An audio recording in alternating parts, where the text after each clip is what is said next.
Suara hujan malam itu berpadu dengan derit pintu besi penjara yang terbuka perlahan-lahan. Lampu lorong yang temaram memantulkan bayangan dua orang saja. Di depan ada seorang pria dengan baju tahanan orange-nya berjalan tertunduk. Tangannya yang diborgol, wajahnya yang sangat pucat. Langkahnya yang berat seolah setiap langkah membawa rasa bersalah yang tak bisa ditebus. "Itu Dipa," ucap Sena. Di belakangnya Sena berjalan tegak. Seragam polisi yang melekat di tubuhnya tampak basah oleh rintik hujan yang terbawa masuk. Matanya tak berkedip sama sekalipun. Tatapan itu bukan tatapan seorang polisi pada tahanan, tapi itu tatapan seorang musuh yang begitu sangat dendam kepada musuhnya. Sejenak Dipa berhenti di depan sel.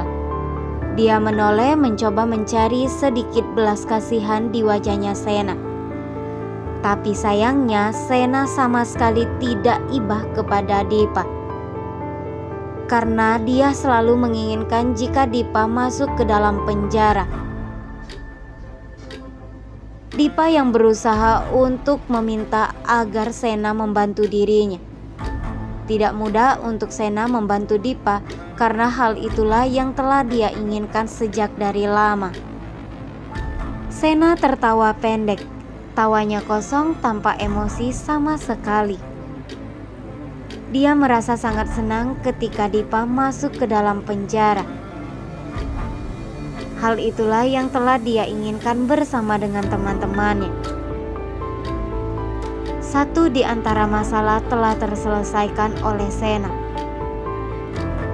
Dia tidak akan pernah berhenti untuk mencari cara agar bisa membuat Dipa membongkar semuanya. Dipa yang telah berbicara di dalam hatinya. Dia tidak akan pernah menyerah begitu saja. Karena menurut Dipa masih banyak orang suruhannya untuk membalaskan rasa sakit hatinya kepada Sena. Sena yang telah menghancurkan dirinya.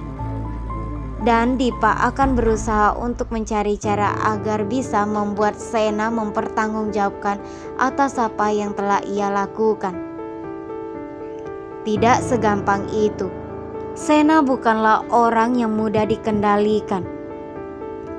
Sena mengatakan kepada Dipa bahwa dirinya telah mempunyai bukti-bukti yang sangat kuat agar bisa membuat Dipa mendekam di dalam penjara. Dipa yang mencemaskan semuanya dan panik, dia tidak tahu apa yang ia harus lakukan. Tidak ada satu orang pun yang bisa menolong Dipa kecuali dirinya memohon kepada Sena. Sena kemudian pergi meninggalkan Dipa. Dipa yang berusaha untuk memanggil Sena, namun Sena tidak menghiraukan panggilan dari Dipa. Petugas penjara di samping Sena membuka pintu sel. Dipa terus saja menjerit untuk membuat Sena pun kembali ke belakang untuk menemui dirinya dan mendengarkan semua penjelasannya. Tapi sayangnya itu hanyalah sia-sia saja.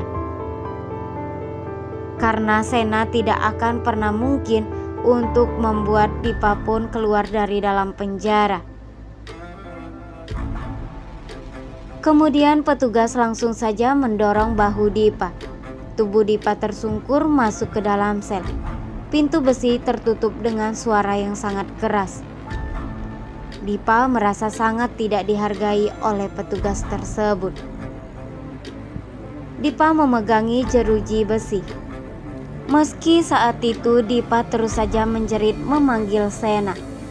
Tapi Sena sudah berbalik langkahnya menatap keluar dari lorong tahanan. Dia tidak menoleh sama sekali kepada Dipa. Di luar hujan masih turun, mencuci darah yang selama ini mengering di hatinya. Di dalam sel Dipa duduk di sudut. Dia menatap lantai semen yang dingin. Untuk pertama kalinya dia merasakan apa yang dirasakan oleh orang lain. Sepi, gelap, dan tidak ada satu orang pun yang menemaninya. Penyesalan terus saja datang kepada dirinya. Dia tidak tahu apa yang ia harus lakukan dan siapa orang yang akan membantunya. Karena menurutnya, Jihan pun tidak akan pernah mungkin membantunya ketika Jihan mengetahui kalau dirinya harus mendekam di dalam penjara. Apalagi Pak Nopan, pastinya Pak Nopan tidak mungkin ingin membantu Dipa begitu saja. Dipa merasa sangat kesal karena pada saat itu Sena sama sekali tidak menghiraukannya. Dipa akan mencari cara untuk membalaskan rasa sakit hatinya kepada Sena. Namun tidak mudah dan tidak segampang itu bagi Sena karena Sena selalu waspada dan selalu hati-hati untuk menghadapi orang-orang di sekitarnya, terutama untuk menghadapi Dipa. Sena yang telah terpikirkan jika Dipa banyak anak buahnya dan pasti menyuruh salah satu anak buahnya untuk bisa mencelakai Sena. Hal itulah yang membuat Sena pun harus berhati-hati untuk menghadapi Dipa. Saat ini hubungan Dipa dan Jihan pun yang tidak baik-baik saja.